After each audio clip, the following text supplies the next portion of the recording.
Welcome to the laws of cooking on Shabbat. This is part 16 of the class. Today's topic, carrying on Shabbat from one domain to another.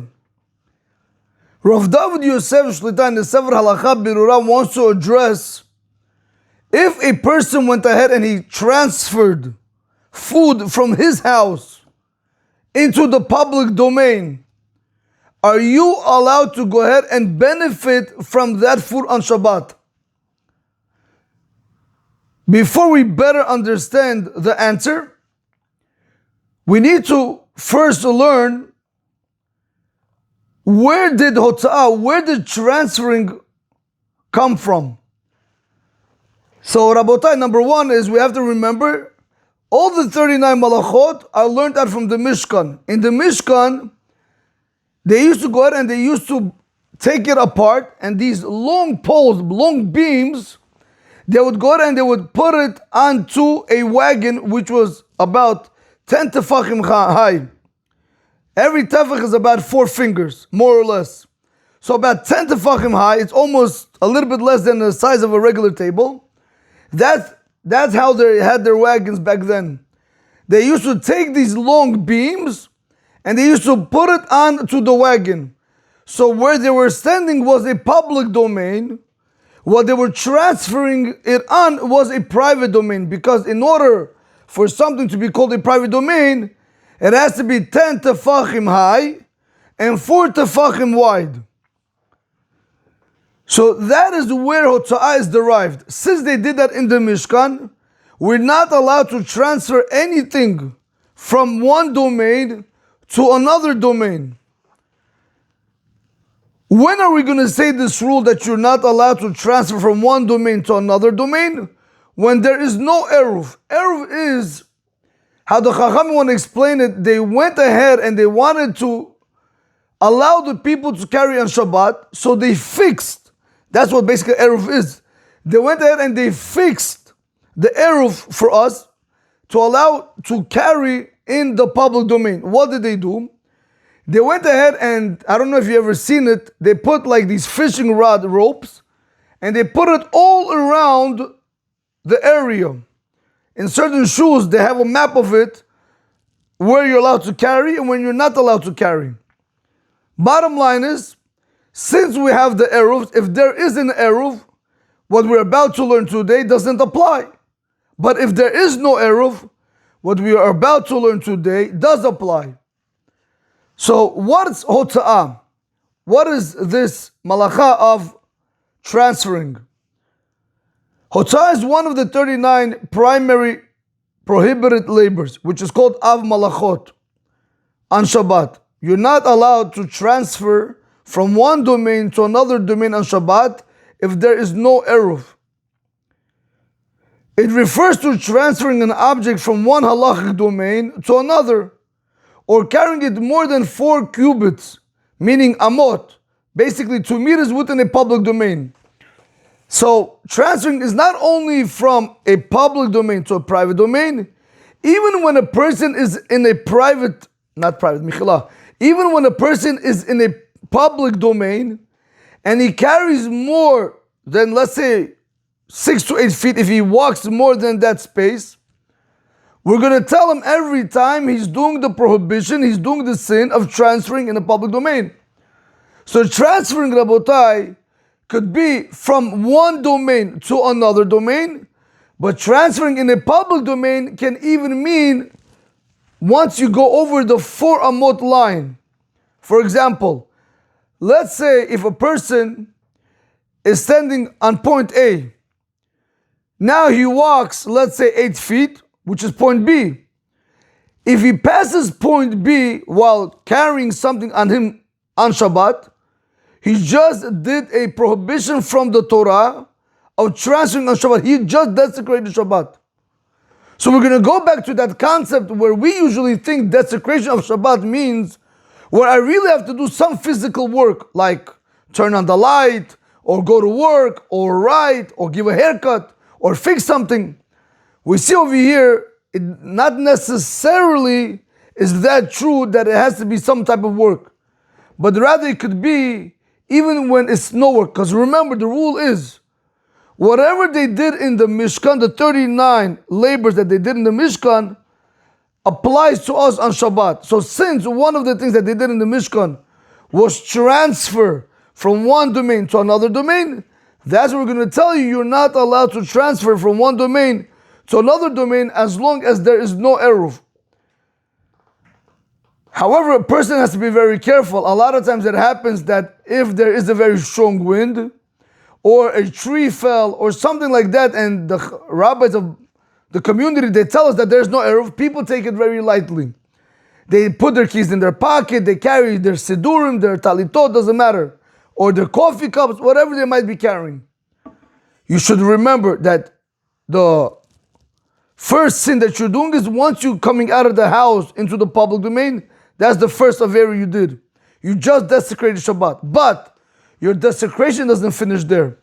Every time you go over 8 feet, as you're walking to the shul or wherever you're walking, every time you go over 8 feet, which is basically 4 amot, every time you pass over 4 amot, you did another avera, you did another sin. So by the time you came to shul to do a mitzvah d'Rabbanan, a mitzvah from the rabbis to pray to HaKadosh Baruch Hu, you did hundreds of sins from the Torah. So Rabotai, that's why it's very important to make sure that we learn the halachot correctly when it comes to laws of Shabbat. Now, when we speak about biblical versus rabbinical prohibitions, biblical prohibited acts are transferring objects between a private domain, which is called a rishut yachid, and a public domain, which is called a rishut rabim. Rabbinic prohibition is going to be prohibit transferring objects between a private domain and a neutral domain, which is called a karmelit, or vice versa. Now, Rabotai, what's a neutral domain? So, let's do this. A private domain, according to some poskim, let me just write it right over here. A private domain, not a private domain, a public domain, according to some poskim,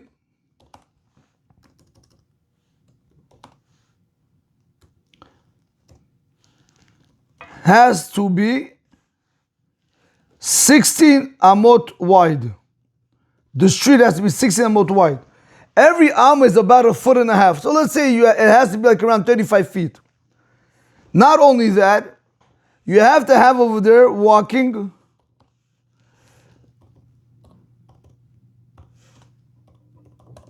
600,000 people. In order for it to be a rishut rabim, a public domain from the Torah, it has to be 16 amot wide, and you have to have a flow of traffic of 600,000 people walking. Now, a lot of our places where we live, you don't have. Maybe you might have 16 amot, but you don't have 600,000 people. You don't have that traffic. If that you're not going to have, that's what we're going to call Rabotai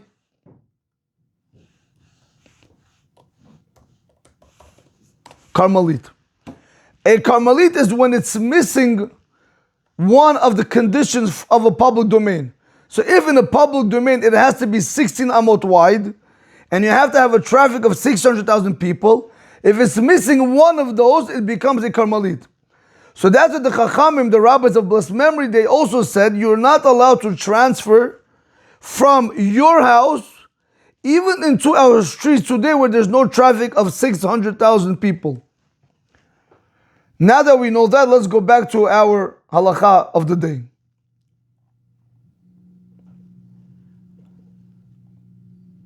Sarah was invited on Shabbat to go to her parents' house. She told the parents, I made such delicious food and I'm going to bring it over tomorrow morning on Shabbat. There's no eruv in the area. Sarah takes her food, she walks over to her parents' house. She sees her younger brother sitting there and learning Torah. And he pays attention. Sarah walks into the room with a pot of food, delicious food. He says, 1 second, what did you just do? There's no eruv. How did you bring the food? She said, what do you mean how I brought the food? Very simple. I took the food from the plata where everything was kosher there. She didn't cook it on Shabbat. I took the food from the plata, came out of my house, went into the public domain. Now I came to mommy's house. What I do wrong? I didn't do no malacha. Comes the brother says, one second, now there might be a problem. Since there's no eruv, you just did the malacha, you just did a prohibited labor of transferring. Now the question, Rabotai, is, who's allowed, or better yet, are we allowed to go ahead and allow them to eat Sarah's food on Shabbat? That's going to be the halakha. So you see, Rabotai, it's not so pashut. It's not that, okay, I did something wrong. Now, as a result, can you eat the food? Yeah, you did something which is not allowed to be done on Shabbat. But as a result, can you eat that food? So comes Rav David Yosef Shultan, he addresses this question in a sefer, and he says, Divrei ma'achal shehiviru otam mirishut yachid lirshut rabim.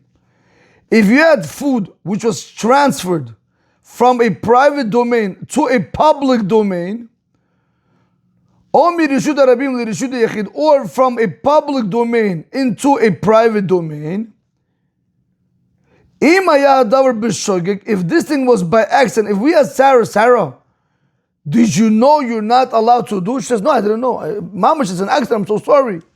We're going to tell her, Mutar le'ochlam afilu b'Shabbat atma. You're allowed to eat the food even on Shabbat itself, since it was an accident.